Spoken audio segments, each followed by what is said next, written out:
Welcome, dear viewer. It's the holiday season, so we thought it'd be good to cover a seasonally appropriate monster movie. Toho's Half Human. Squid. Yeah-huh. That's not a Christmas movie. Well, it's got snow. Toho has been making movies for a very long time, and naturally, like most things, some have aged like fine milk. And boy howdy, I can't tell if this is yogurt or cheese. Some background first, though. In 1951, the mountaineer Eric Shipton returned from an excursion to Mount Everest with photos of large human-like footprints in the snow, accrediting them to the Yeti, a creature that existed in local beliefs for quite some time, and would later be adopted into Tibetan Buddhism. Though Shipton's photo was not the first documentation of a Yeti sighting, and not even the first set of footprint photographs, this captured the imagination of filmmakers, resulting in quite a few Yeti movies being produced. Hey, Squid, do you believe in the Yeti? Exclusively in funny contexts. Toho had made the decision to both make their own Yeti movie and have Ishiro Honda direct it, even before the release of the original Godzilla movie, with it being released 5 months after Godzilla raids again, giving this Yeti the distinction of being the first Toho kaiju to get their own movie after Godzilla. It also has the distinction of being one of the few banned Toho movies. This is where we get into how this movie is a little stinky. In Japan, there's a group known as the Burrakumen, which roughly translates to those who live in villages. Members of this group are considered societal outcasts and are often victims of severe discrimination. Even though recognition of Burrakumen as an official group was abolished in 1868, discrimination of those with Burrakumen ancestry still frequently occurs. This isn't unique to the Burrakumen group either, as Japan has other indigenous groups such as the Ainu who face extremely similar discrimination. This isn't to demean Japan as a whole, because we know America definitely has a similar record concerning treatment of indigenous people, but this is necessary context concerning not only this film, but also Varan, as both films feature negative portrayals of the Burrakumen and Japan's indigenous groups. What's especially notable is that before the term Burrakumen came into use, the term used was hinen, which means non-human. What can I say but yikes? Because of this history surrounding the film, the original cut of the film has never received a home video release, though it is far from being considered lost. Anyway, as studios held the belief that English-speaking audiences wouldn't vibe with a foreign film, a belief that unfortunately has not disappeared, like Godzilla, it was decided to film new scenes with an English-speaking actor. This time, rather than Raymond Burr, we got one of the many Universal Draculas, John Carradine, playing a scientist roughly explaining the events of the film to his colleagues, only slightly changing the framing device of the original film. And we're going to be covering both of them. I'll be covering the original cut of the film, while Goldn covers the American cut. Half Human features much the same cast and crew from the original Godzilla, right down to having Akira Nakarada and Momoko Kochi as the leads, which makes it all the more confusing how Half Human managed to be really bad. It's like they forgot how to make movies in between productions. I'm getting ahead of myself. Let's briefly go over the story. I guess spoilers for a movie that's almost 70 years old and kinda hard to find. Oh, and content warning for bigotry against Japan's indigenous groups. A reporter interviews survivors of a mountain expedition who recount their harrowing tale. 6 months ago, 5 students went on a skiing trip only for one of them to be found dead alongside a mutual friend of the group, both covered in animalistic injuries. Another one of the friends, Kiyoshi, had gone missing, and even with an experienced search party, the weather conditions make it impossible to continue the search. 6 months later, after the snow had thawed, the expedition begins anew, with the group now being joined by anthropologist Professor Koizumi. His appearance greatly upsets Oba, a Carl Denham type, who is certain that the professor is there solely to capture his own discovery.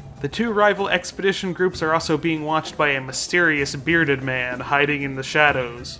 Ooh, spooky! In the night, we get our first glimpse of the Yeti, who peeks in on the sleeping group and scares Machiko.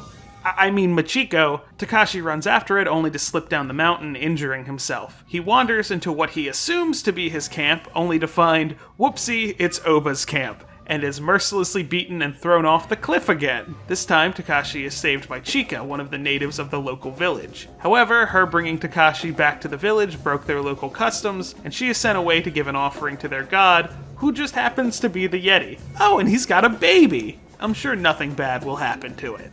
While Chika is gone, the population of the village beat Takashi and dangle him off of a cliff. Rule of threes, they had to put him over the cliff 3 times. When Chica returns, she's visibly upset about this, and when she attempts to debate the village elder, she's beaten with a stick? What the fuck? Meanwhile, the Yeti rescues Takashi, showing no signs of aggression and a sign of understanding of what has happened. Weird. Chica is then fooled by Oba and his crew into giving away the location of the Yeti's cave, where they capture the baby, and use his cries to lead the larger of the two into a trap. The baby manages to escape in the struggle. Chica gets beaten again, Jesus Christ, and the villagers attempt to rescue the Yeti only for the village elder to be shot. The elder then blames Chica for everything. While in transport, the baby manages to free the adult, who immediately begins busting out of his cage. In the escape, the baby is shot and killed, causing the Yeti to go mad with grief, both killing any member of Oba's group he can get his hands on and destroying the village. Chica gets blamed for everything again. The Yeti kidnaps Machiko, and Chica leads the rescue group to the Yeti's cave, upon which they find the remains of Kiyoshi. Oh yeah, remember the whole reason we were up here? Apparently, it wasn't the Yeti that killed the group, but an avalanche. Don't know how an avalanche leaves claw marks, but whatever. The Yeti apparently tried to save Kiyoshi, even bringing him food, but Kiyoshi found himself too weak to eat. The group also finds the bones of the rest of the species, seemingly having wiped themselves out from eating a species of poisonous mushrooms. Finally, the group stumbles across the Yeti and Machiko, and the group backs him up next to a boiling sulfur pit. While Takashi, who was saved by the Yeti earlier, initially volunteers to approach it, Chica rushes in with her knife to save Machiko. The Yeti releases his captive, only to grab Chica instead. The group shoots the Yeti, causing it to collapse and fall into the boiling sulfur pit, bringing Chica with him. Cut back to the reporter, who says, "Damn son, that's fucked up, but hey, the sun is out, so it's okay." End card. To be fair, up front, let's start with the positives. I like the Yeti designs. That's it, that's all you're getting.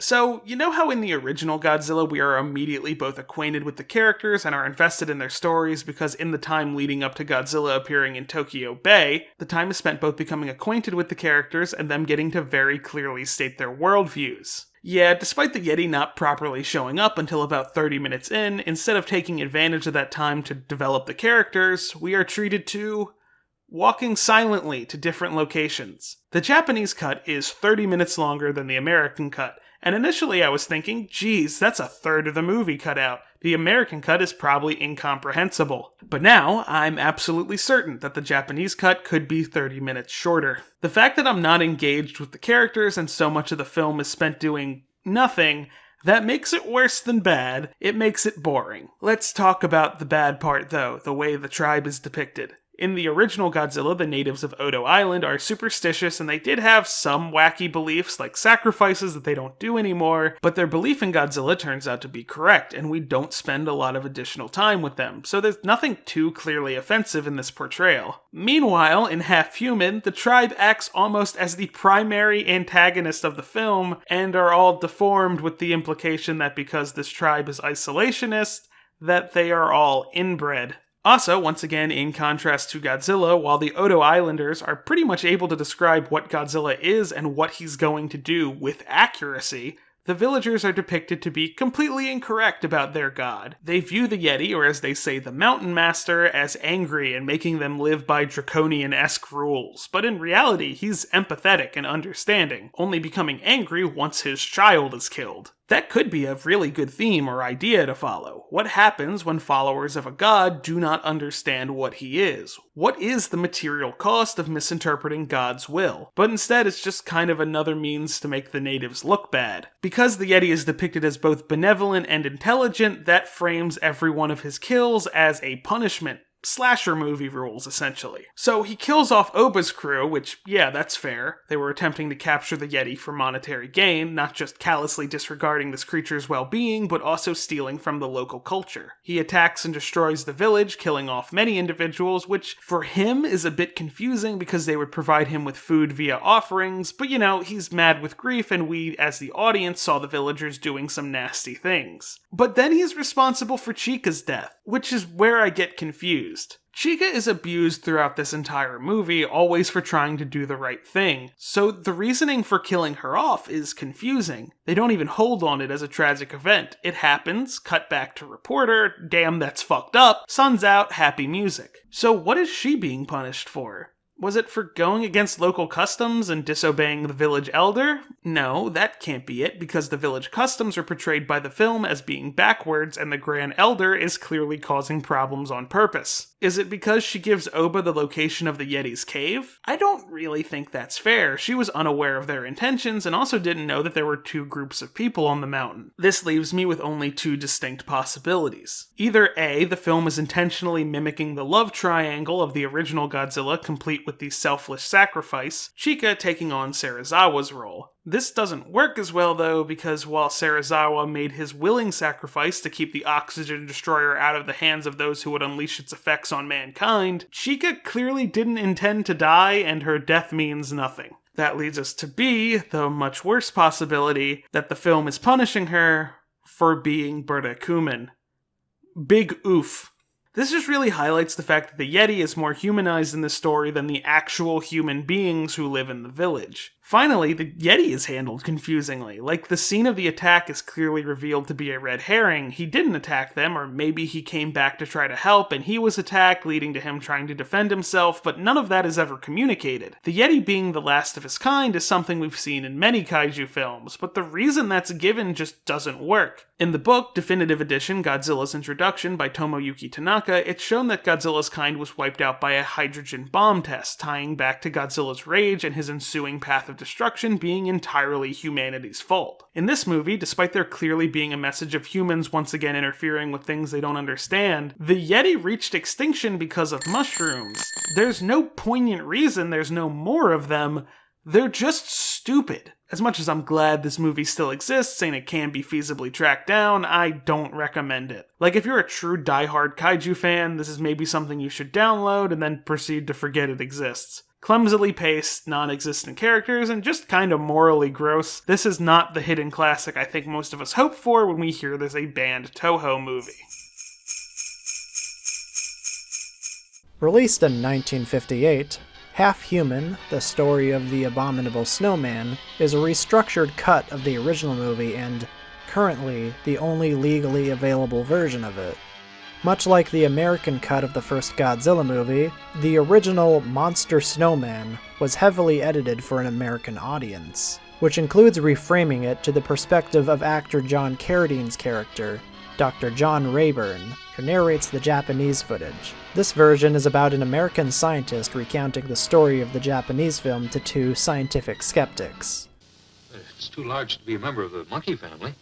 I won't go over a plot synopsis because it's a retelling of the Japanese original, but a notable scene in this cut is one where Carradine and his science buddies dissect the corpse of the baby Yeti. Obviously it's a film from the 50s, so all we see is the aftermath of the autopsy, but you know, they put some effort into integrating the Japanese movie with the new footage.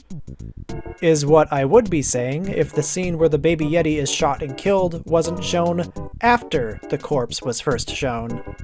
I guess they didn't want the audience to be shocked or surprised during this horror movie. If you've seen a bad B-movie from this time, you wouldn't be surprised to learn that despite being top billed, John Carradine isn't actually physically present for most of the movie. In fact, he narrates scenes he wasn't present for. It's surreal. The Japanese actors' lines are straight up muted while Carradine explains what they're saying.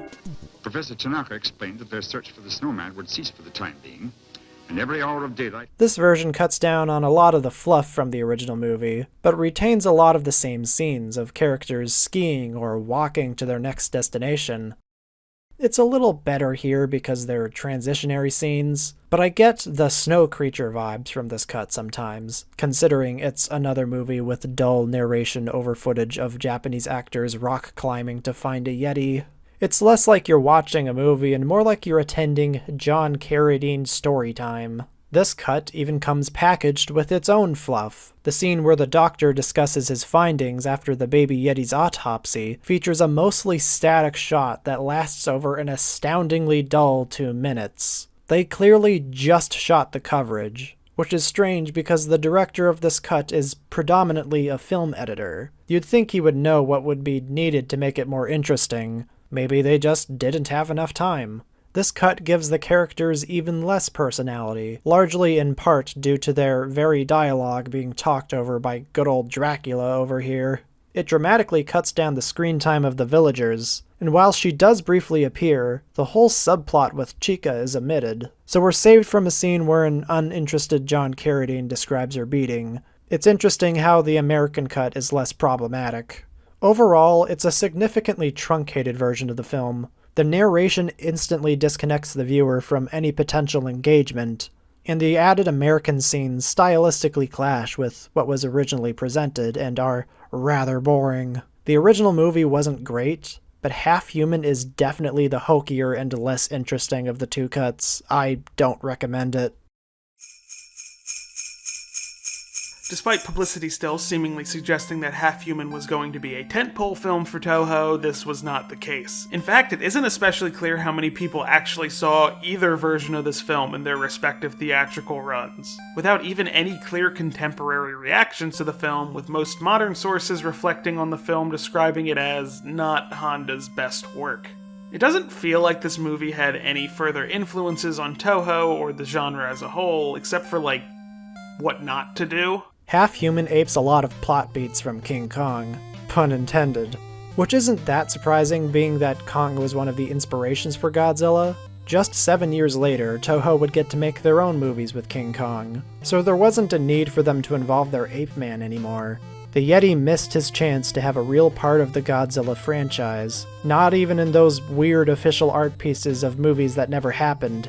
He does get an odd toy every now and again, though. All things considered, that's probably for the best. The Godzilla series has gone on for 70 years at this point. It has enough baggage without having to explain this movie. This film will, in all likelihood, remain an interesting little footnote in Toho's history, and probably John Carradine's career.